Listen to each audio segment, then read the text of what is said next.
Assalamualaikum warahmatullahi wabarakatuh. Perkenalkan, nama saya Sivana Aprilia. Saya dari kelas Pendidikan Bahasa dan Sastra Indonesia Pagi B dengan NPM 0821015831. Di sini saya akan menyampaikan suatu materi berbicara di muka umum.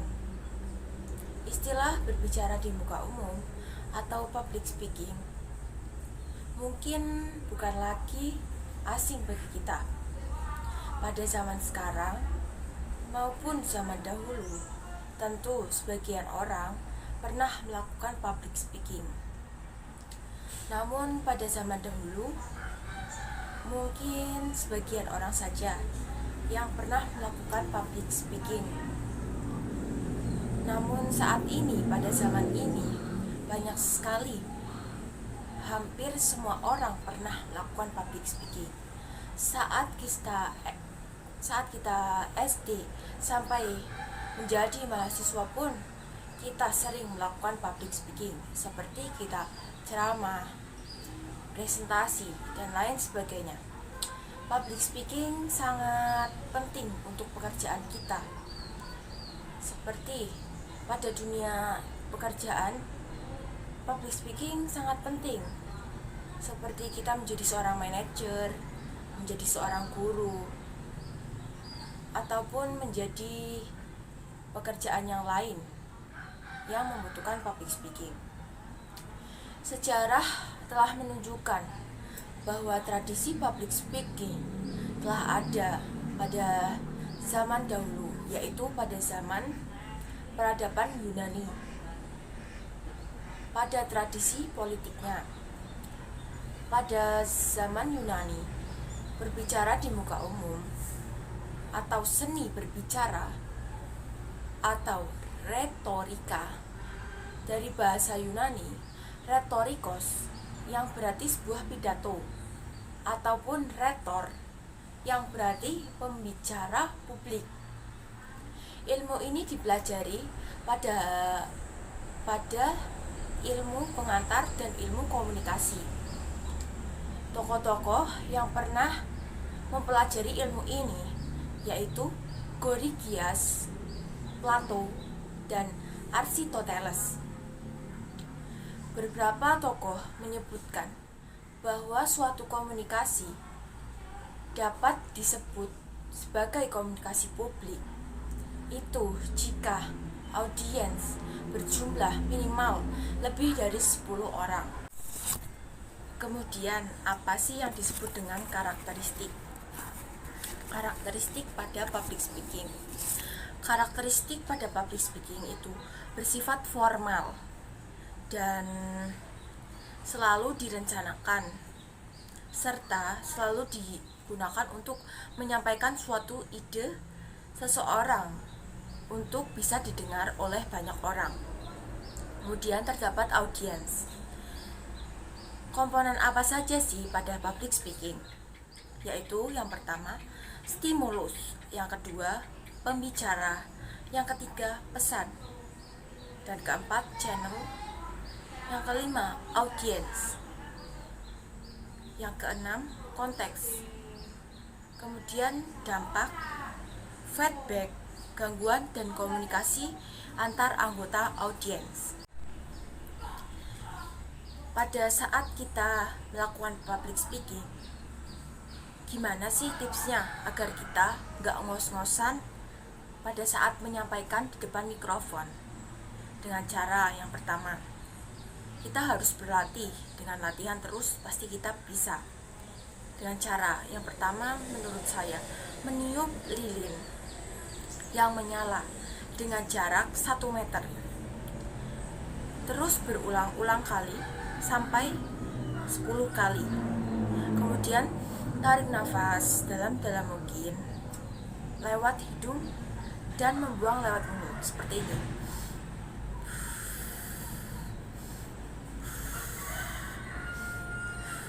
Sepuluh kali dan berulang-ulang.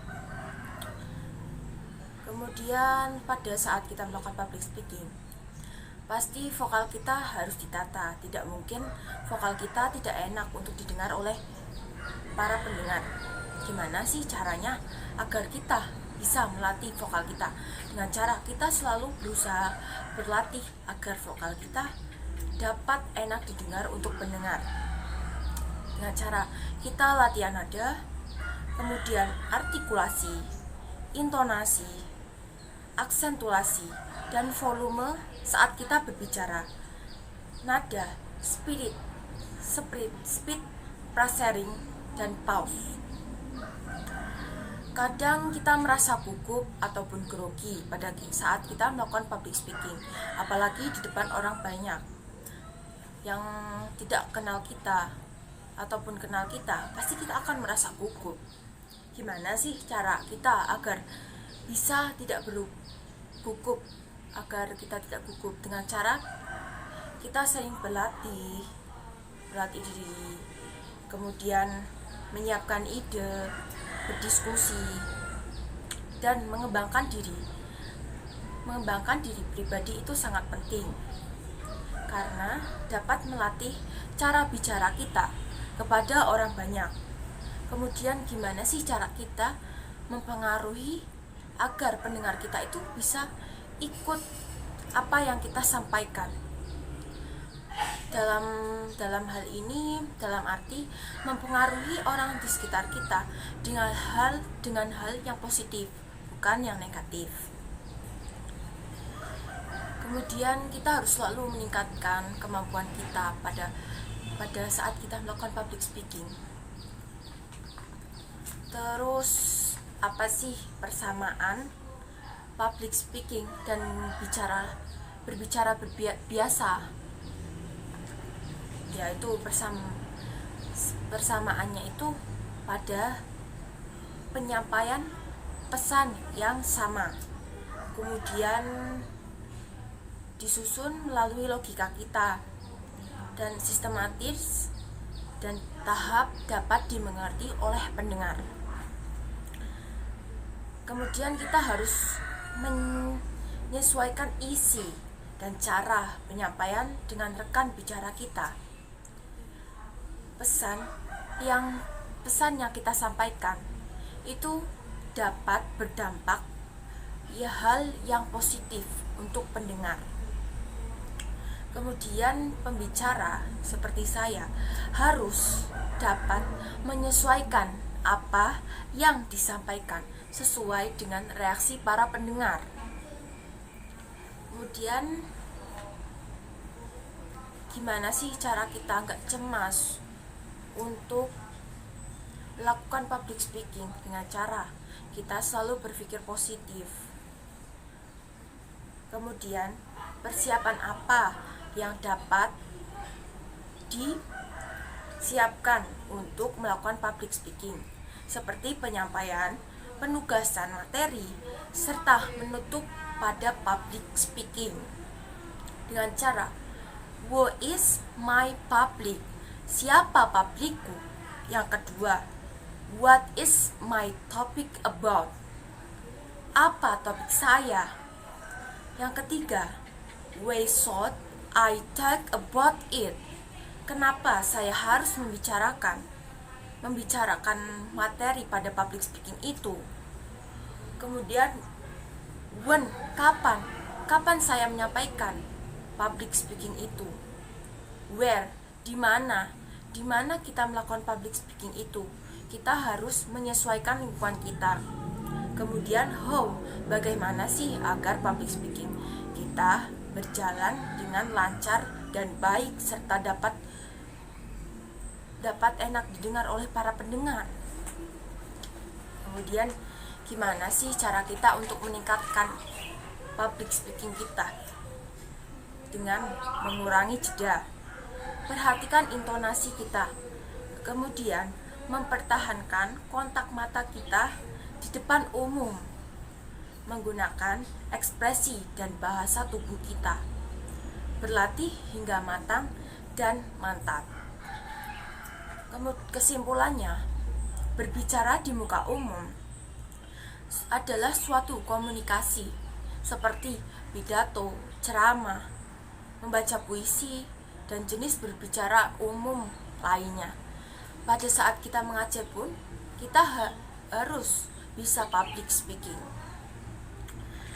Berbicara di muka umum itu berbicara di depan orang banyak dengan cara kita dapat benar untuk menyampaikan sebuah pesan yang dapat diterima dengan jelas oleh pendengar dan mudah dipahami.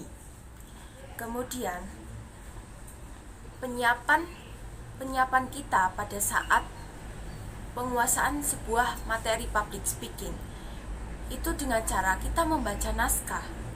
Membaca naskahnya, kita memahami sebuah intinya, dan kalau bisa kita harus menghafalkannya, yang disebut in focus. Terus pada public speaking, kita gimana sih teknik membukanya? Biasanya membuka dengan cara kita ngobrol santai, atau kita menceritakan sebuah kisah cerita, humor, ataupun ungkapan lucu dengan mengutip pepatah dan langsung menyampaikannya. Kemudian teknik menutupnya, kita dengan cara membuat sebuah kesimpulan atau pembulatan dari inti sebuah pidato itu dan segera mengakhirinya. Mungkin itu yang dapat saya sampaikan. Kurang lebihnya mohon maaf. Terima kasih. Wassalamualaikum warahmatullahi wabarakatuh.